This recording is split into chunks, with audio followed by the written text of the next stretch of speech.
This is the fourth video in a trilogy on Green's functions. First three videos were talking about the Green's function for the force damped harmonic oscillator. And in this video, we're going to actually step backwards and look at, instead of a second order system, look at a first order system. Find the Green's function using the Fourier-transform method that we used previously, and also find the Green's function using a superposition method that is outlined in the book, and I'm still following Byron and Fuller's methods of classical and mathematics of classical and quantum physics. It's a great book, super dense and information packed. All right, so we are going to start with a very simple linear operator. Take the derivative and and constant. So we apply that to a function f of x of t, and say Lx of t equals f of t. So that is, we are specifically saying that x prime plus alpha x equals f. That's the equation we want to solve in general for any f.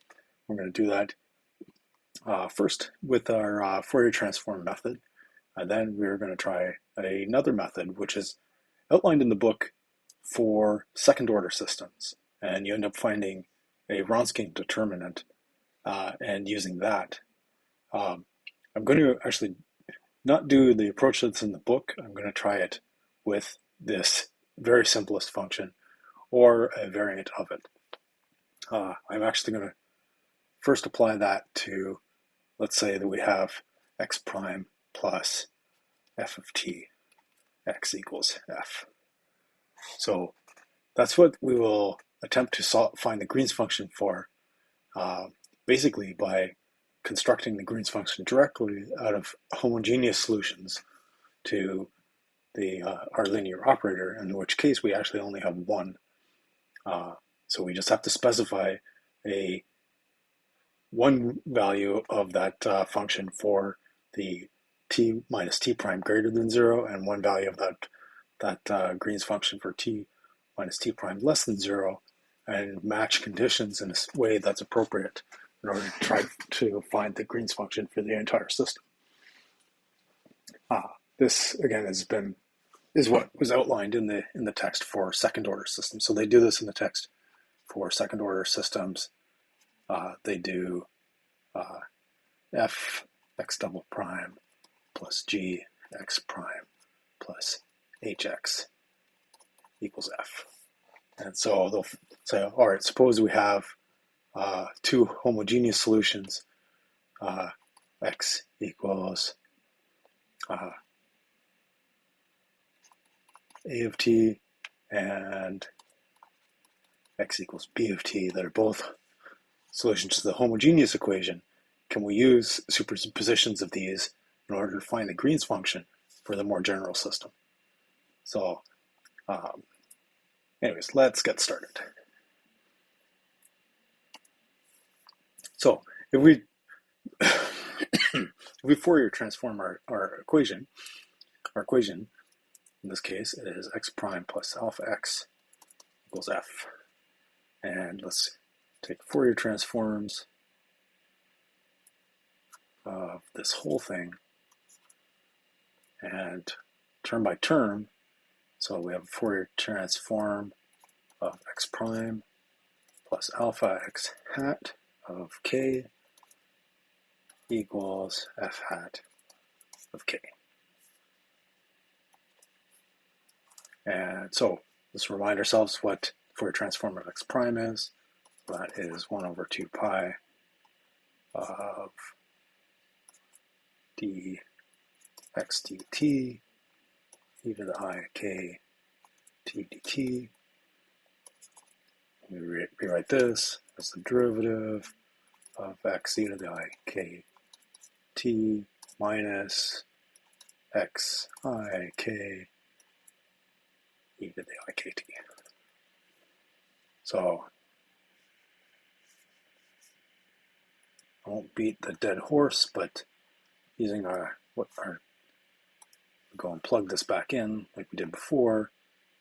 This term will be killed, assuming that x vanishes on the minus infinity to infinity boundary, and we're left with a minus ik factor brought down and an x hat. So we have here x hat minus ik plus alpha equals f hat, and our solution in the frequency domain is f hat over minus ik plus alpha. So our time domain solution, reverse Fourier transforming this,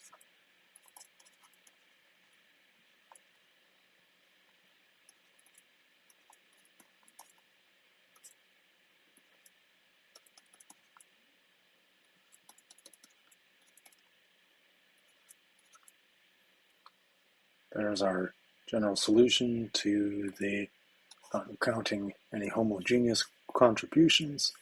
We'll plug in our f hat into here, so 1 over 2 pi, and we're left with f of t prime e to the I k t prime dt prime e to the minus I k t k over, and let's factor this in a slightly different way. Let's say alpha minus ik is minus I k plus I alpha. S squared is minus me. All right. So this is true where k equals minus I alpha. And let's just verify alpha minus I alpha. So if that was, we're looking for zeros, I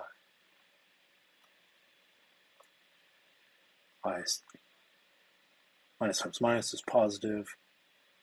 So we have alpha minus alpha equals 0. Okay, good. All right. So that is what we wanted. And so we have a minus I k plus I alpha. So our pole here is down here. So we're going to pick a contour like this, and we're going to pick a contour like this. We all have to remind ourselves which values of t minus t prime those contours apply to. So that, I'm just going to rewrite this. So we have minus 1 over 2 pi I, group our terms here,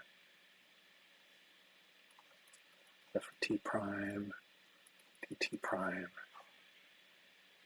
e to the minus I k, t minus t prime, k plus I alpha. All right, so let's look at the numerator along the parameterization. K equals big K e to the I theta. So in this region 1 here, the upper half plane, in region 2, so in 1 we have e to the minus I big K cos theta plus I sine theta t minus t prime equals e to the minus I k cos theta times I times I is minus 1, so we have a plus e to the plus k sine theta t minus t prime. And I'm just going to write delta t is t minus t prime. All right, so sine theta in quadrant 1 is strictly positive. This is positive and gargantuan, so we need delta t, t minus t prime, to be less than or equal to 0 for the convergence. So t minus t prime is less than 0, and then in the other quadrant we'll have t minus t prime has to be greater than 0. So those are our integration contours. So region 1, in the upper half plane,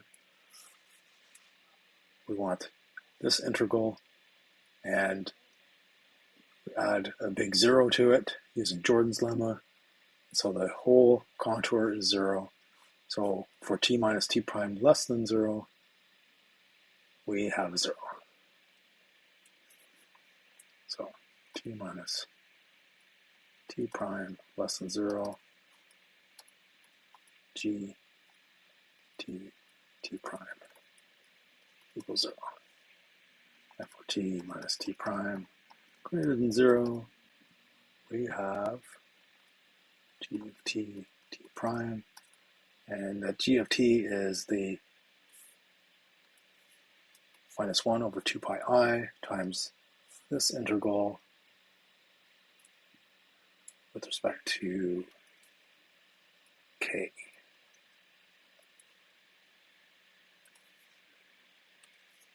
So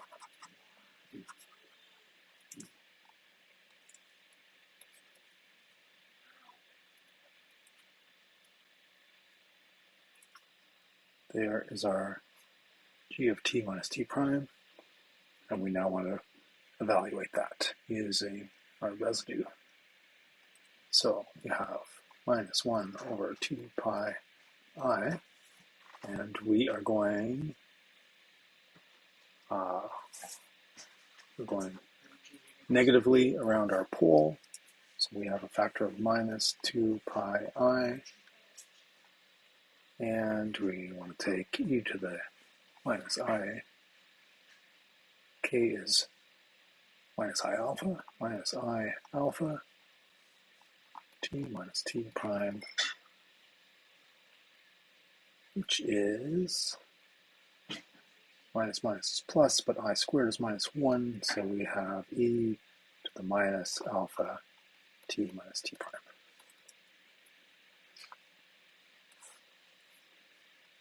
Green's function, or what we'll presume is our Green's function, is it's really the Fourier integral kernel for the convolution, and that is theta of t minus t prime e to the minus alpha t minus t prime. We can actually check that this is the Green's function pretty easily if we take our derivative. G prime is going to be delta e to the minus alpha, say g prime evaluated at tau, and that's delta of tau, plus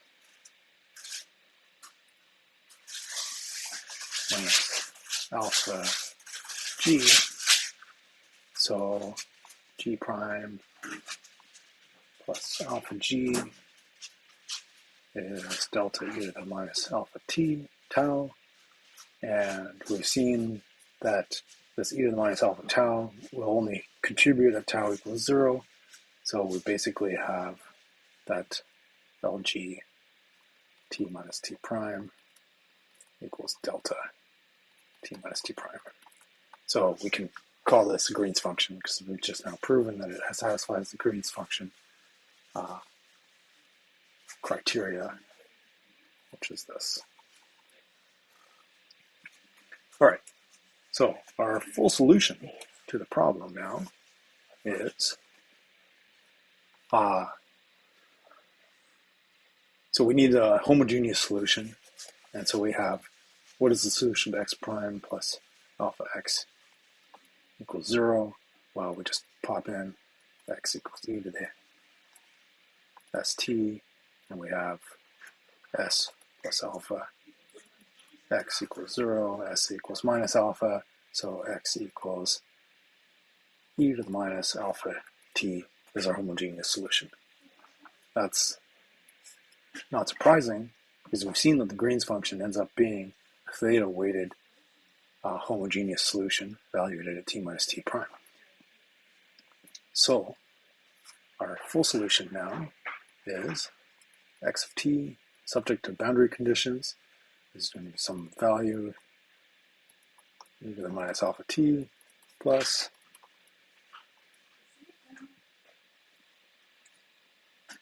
theta t minus t prime e to the minus alpha t minus t prime f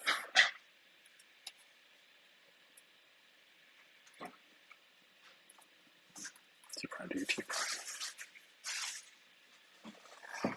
So now, can we construct our Green's function just by taking our homogeneous solution and weighting it by different constants? This is now our method 2 that we're going to try. And this is going to be akin to the second order method outlined in Byron and Fuller, where we're going to say let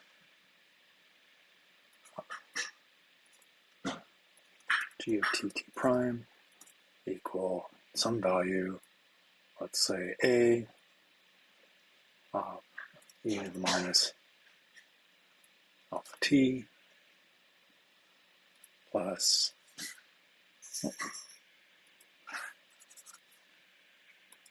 eraser, here's the eraser. Okay, so we say that that is the case for t minus t prime greater than 0, and then we will say that it equals some value b to the minus alpha t for t minus t prime less than 0. Now, is that enough? Just that demand to find the form of the Green's function?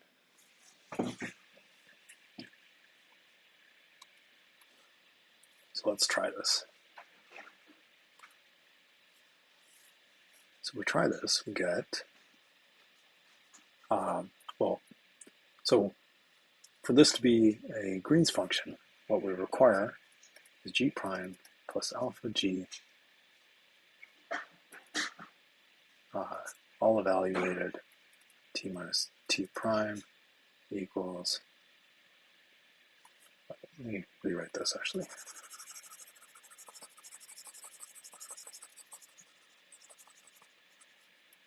Let's say g prime t prime plus alpha g t prime equals delta t minus t prime. That's what we demand of our solution. And if that is going to be true, then we integrate this on both sides between t equals t prime minus epsilon and t equals t prime plus epsilon.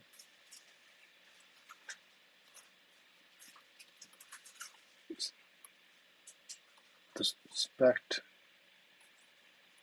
I'm going to integrate with respect to t here. Do the same thing here. That side is 1, and this side is going to be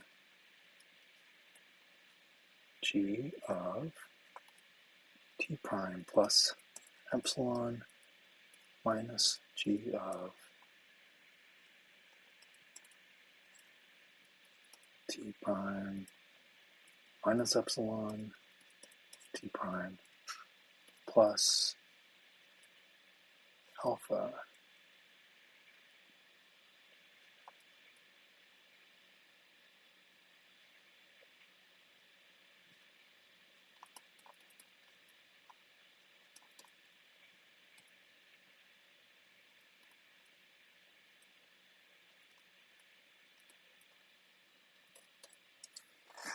So that's what we're looking for.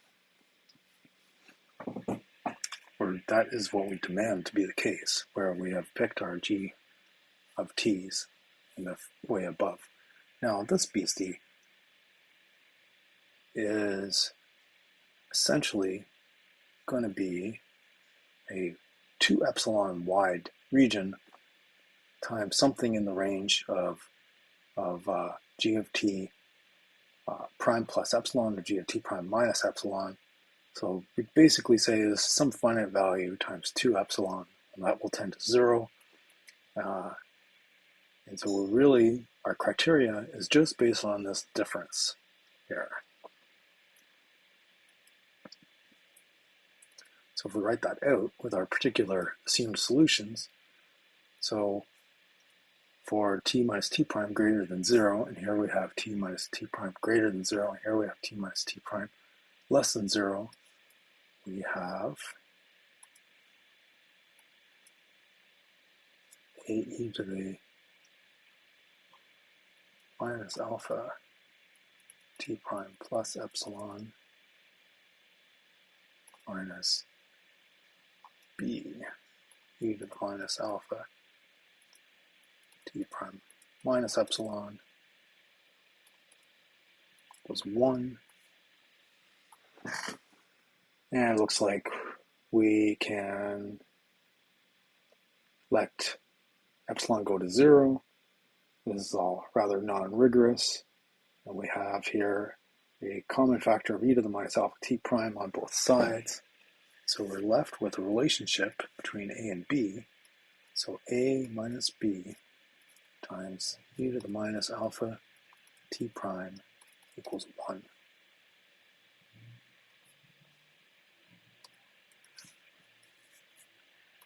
Or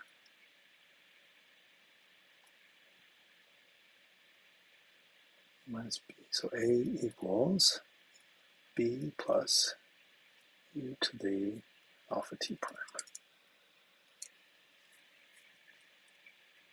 So g of t prime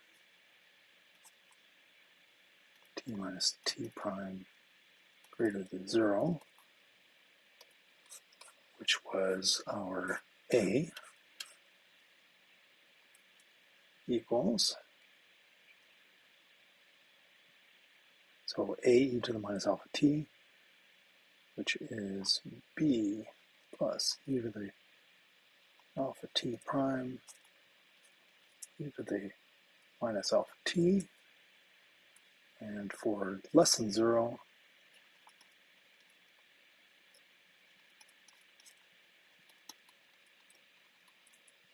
we have just b e to the minus alpha t, and what do you know, we can write this as a theta-weighted function, g of t prime equals theta of t minus t prime e to the minus alpha t minus t prime plus b e to the minus alpha t. So this was our original Green's function.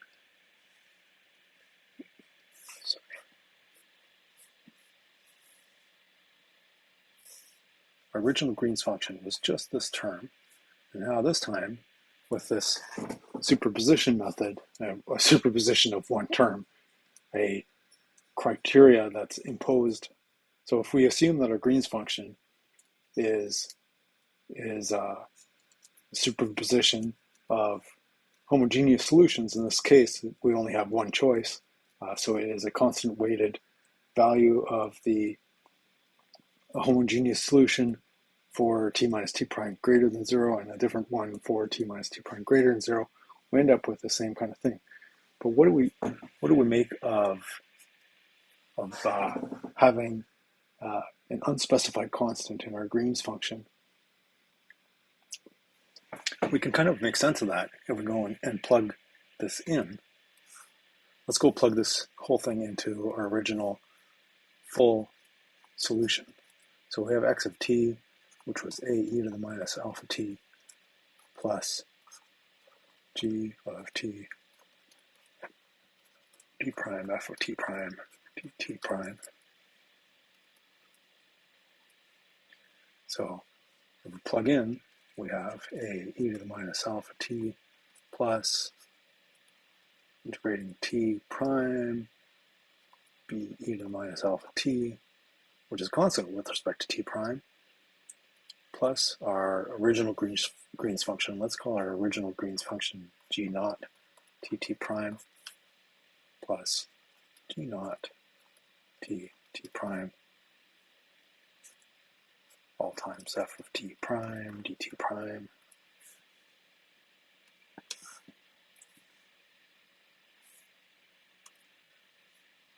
We're left with a plus b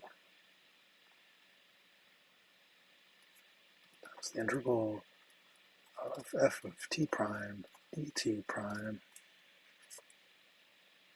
all times e to the minus alpha t plus the integral of our original Green's function t minus valued at t minus t prime of f of t prime dt prime.